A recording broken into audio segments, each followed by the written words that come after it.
Naibahagi ni Sharon Cuneta ang kanyang mga pinagdaanan noong mga nakaraang mga taon nang mawalan siya ng trabaho sa gitna na nangyaring pandemya. Ayon kay Sharon, puno na sana ng schedule ang 2020 hanggang 2022 dahil balak na niyang magretiro sa showbiz. Inasahan niyang konti na lang ang kanyang gagawing trabaho sa taong 2023 onwards. Gayunpaman, dahil sa pandemya, hindi natuloy ang mga nakline up niyang mga projects hanggang sa ngayon ay naging matumal ito dahil sa mga unos na kanyang nakarap nitong nakalipas na 3 taon.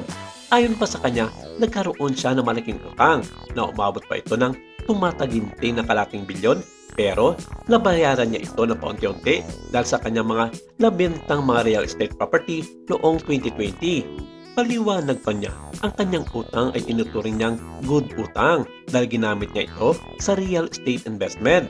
Ang bad utang naman umano ay pagkakautang na kagaya ng dahil sa mga bisyo at mga kapritsyo sa buhay ay itinuturing niya itong napakalaking kasalanan hindi lamang sa tao kundi pati na rin sa mata ng Diyos. Inamin din niyang hanggang sa ngayon ay binabayaran pa rin niya ang mga nasabing utang at partikular na nga dito sa kanyang anak na si Casey. Sinabi niya na ito ang unang pagkakataon nagkaroon siya ng utang financially ay sa kanyang anak at inamin niya mismo na malaking halaga ang nakuha niya kay Casey para lamang sa pagpapagamot sa kanyang inang si Ma'am Elaine Gamboa Cuneta na nakakonfine noon sa isang sikat na ospital sa Makati. Bukod pa raw rito ay nagkaroon pa siya ng ibang pangmalaging utang sa kanyang anak dahil sa kanyang mga naging problema financially sa kanyang mga naging investment lalong-lalo na sa real estate properties. May mga oras daw kasi na walang-wala na siyang may magamit na pondo para ilaan sa mga bagay na katulad nito. At wala naman daw siyang ibang may malalapitan kundi ang anak niya lamang na si Casey Concepcion. Wala namang maitulong si Senator Kiko Pangilinan para mabili na ni Mega ang target niyang investment. Dahil knows naman na lahat na di corrupt na politician ang Mr. ni Mega kaya wala rin siyang maitulong sa financial problem ng asawa. And mind you, kung anong niyaman ni Sharon, kanya-kanya lang ito lahat dahil may prenuptial agreement sila ni Senator Kiko Pangilinan kaya siya lang ang pwedeng gumalaw ng pera niya. At ang isa pa sa mga rason kung bakit walang-wala talaga sa ngayon ang megastar at ang kanyang pamilya ay dahil sa magastusin niya sa pagpapaaral ng kanyang anak na si Kaki na sa ngayon ay kumukuha ng kursong Literature and Anthropology at the New School in New York City na matatagpuan sa Amerika.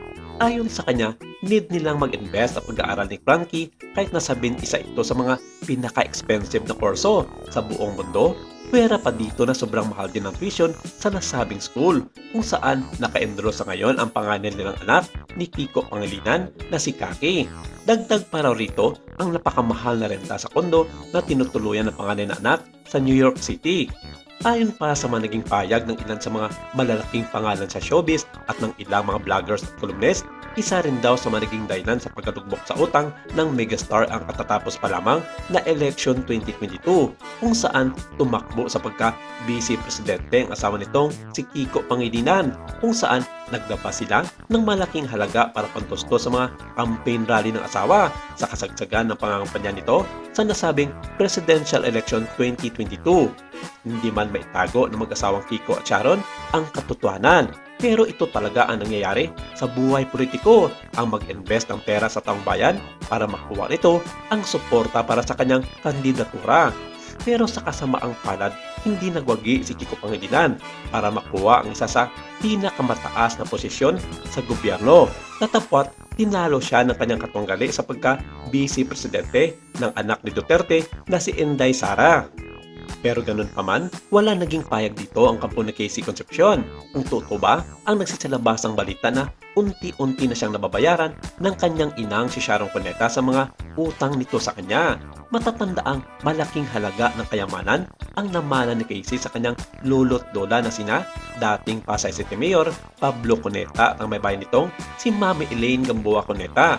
Ito rin ang isa sa mga dahilan kung bakit naging depende ang megastar sa kanyang anak na si Casey sa kanyang mga financial needs, especially sa mga naging investment niya sa kanyang mga real estate properties at maging sa pantusto sa pag-aaral sa kanyang mga anak kay dating Senador Kiko Pangilinan na sina Kaki, Miel at Miguel. Pagkatapos nga ng 5 years na muli sila nagkita, muli na naman masasaksiyan ng taong bayan ang reunion ng dating mag-asawang Gabby Concepcion at megastar Sharon Cuneta. Ito ay sa pamamagitan ng kanilang upcoming concert na gaganapin sa SM Mall of Asia Arena sa darating na October 27, 2023. Marami sa kanilang mga kaibigan sa showbiz ang nagpaabot ng kanilang suporta at kinumpirma ng ilan sa mga ito na dadalo sila sa nasabing konsyerto ng dating mag-asawa. Ilan sa mga ito ay ang iconic trio ni Tito Vic and Joey kasama ang kanyang napaka-supportive na tita na si Helen Gamboa Soto. Inayag din ng pangalawang pamilya ni Sharon kay Kiko na hindi ito dadalo sa nasabing concert para iwasan di umano ang isyu at intriga sa kanilang pamilya. Maraming salamat. Ito lang muna ang ating update for today.